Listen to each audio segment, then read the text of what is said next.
Tyrannosaurus rex, the largest meat-eater ever to walk the Earth. One of the hundreds of dinosaurs that have been reconstructed and, well, not exactly brought back to life. Dinosaurs only come back to life in the movies, and they'd been dead for 64 million years before humans appeared on Earth, or on the menu.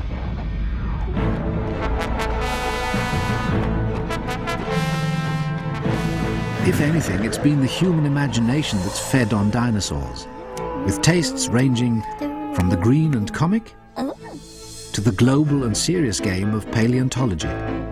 Since the first dinosaur fossils were identified almost 200 years ago, it's been science that's fueled science fiction. It's been the evidence unearthed by paleontology, the study of fossils and ancient life forms, that's given new life to the dinosaur and set them roaming across the landscapes of our imagination.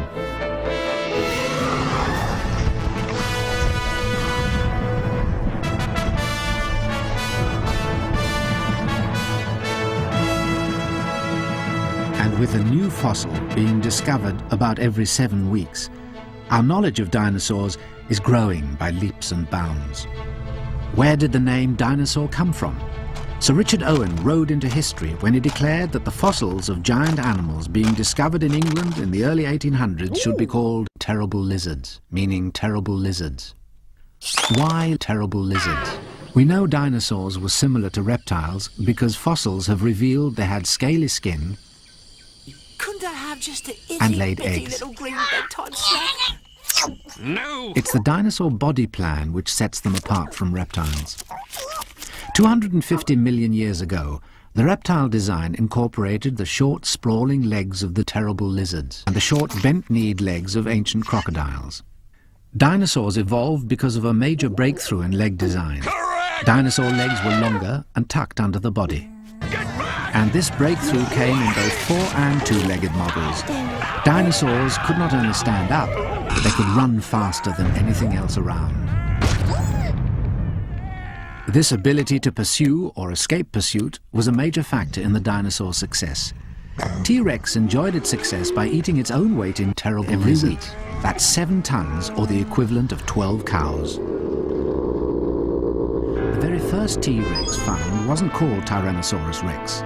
When Barnum Brown, known as Mr. Bones because he found so many bones, dug up the first T-Rex in 1900, he identified it as a large bones and called it Dynamasaurus imperiosus.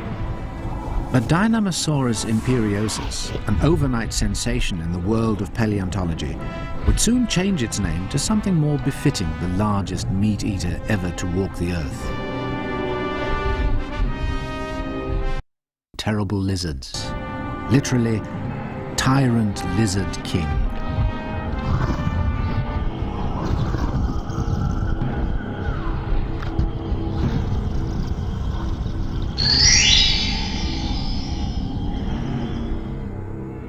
People have been finding dinosaur bones all over the world for 2,000 years. People like the Chinese, who've always called them bones.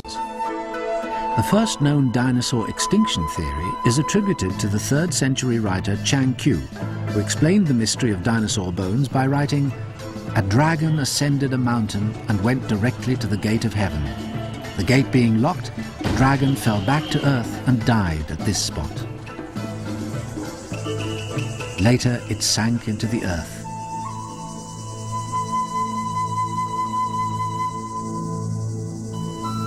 Although we may never be able to answer the why of I hate this channel. No! No!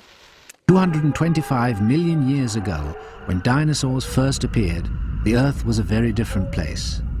The continents were joined together into one supercontinent called Pangaea. For the next 160 million years, dinosaurs dominated the Earth.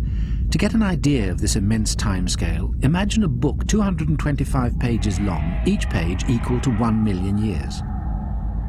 Dinosaurs would be the main characters for the first 160 pages.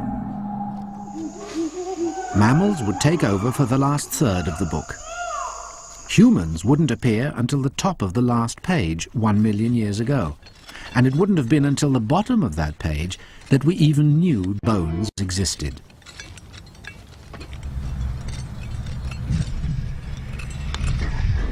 When the second T-Rex was found in 1902, a large foreskin found nearby was believed to belong to it. It wasn't until 88 years later, in 1990, when the 10th T-Rex was excavated, that paleontologists realized Mr. Bones had got it wrong. It wasn't the first mistake made in piecing together a dinosaur, and it won't be the last. What still remains a mystery is where, broken and buried under New York's Central Park, are more life-size models waiting to be found by some urban paleontologist.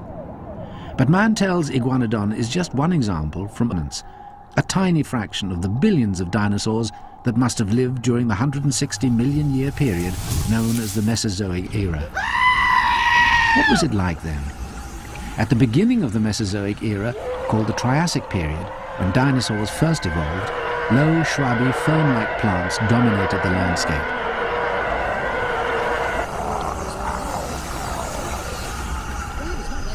Next came the Jurassic period, when huge coniferous forests and groves of cycads supported the heyday of the plant-eating dinosaurs.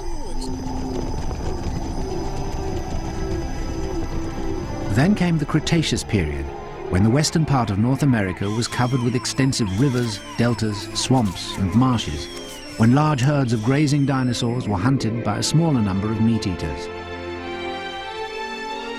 Flowering plants had just begun to appear.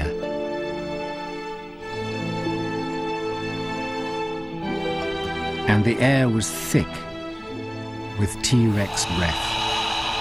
Although no one claims that T-Rex could kill with its breath, some believe the bacteria level was so high in its mouth that T-Rex only had to deliver one septic breath and then wait until its prey was brought down by the ensuing infection. Not so far-fetched when you consider the Komodo dragon, the largest living lizard, which uses just such a septic bite when hunting.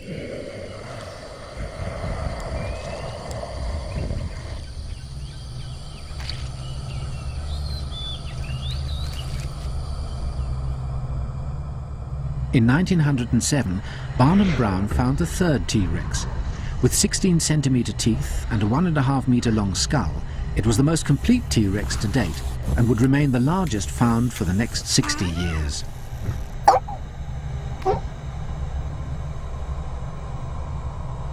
Even with the help of dynamite, it took 3 summers to dig out.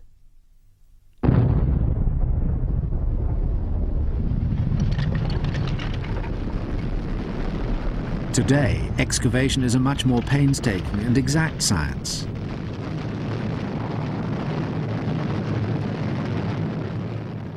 Although plaster jackets are still used to protect the fossils during transport. The use of modern heavy equipment has greatly sped up excavation and transfer to the lab. A big help when the block of stone containing a perfectly preserved hadrosaur tail can be 2 meters of solid rock. Ironically, much of the heavy equipment we use today could be considered the descendants of the very first heavy equipment, dinosaurs. For many dinosaurs were massive, powerful creatures. The first bucket loaders were the theropods, big meat-eating dinosaurs who used their short, powerful neck and huge jaws to rip great chunks of meat off a kill. Our machinery even has claws to rip great chunks of meat off a kill. The first cranes were the sauropods, big plant-eating dinosaurs that used their long necks to go where no herbivore had ever gone, to the tops of trees. Although Stegosaurus, which was the size of a bus, was a gentle vegetarian, few meat-eaters would want to tangle with its spiked tail.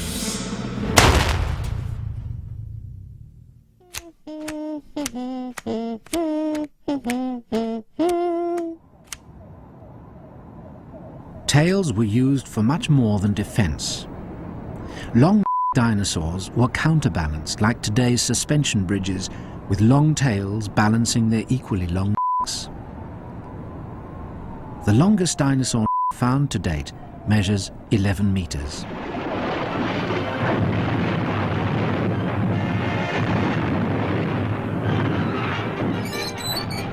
Even in two-legged dinosaurs, the tail served as a balancing mechanism to counterweight various body builds and head designs. From the smallest baby hadrosaur, less than a meter in length,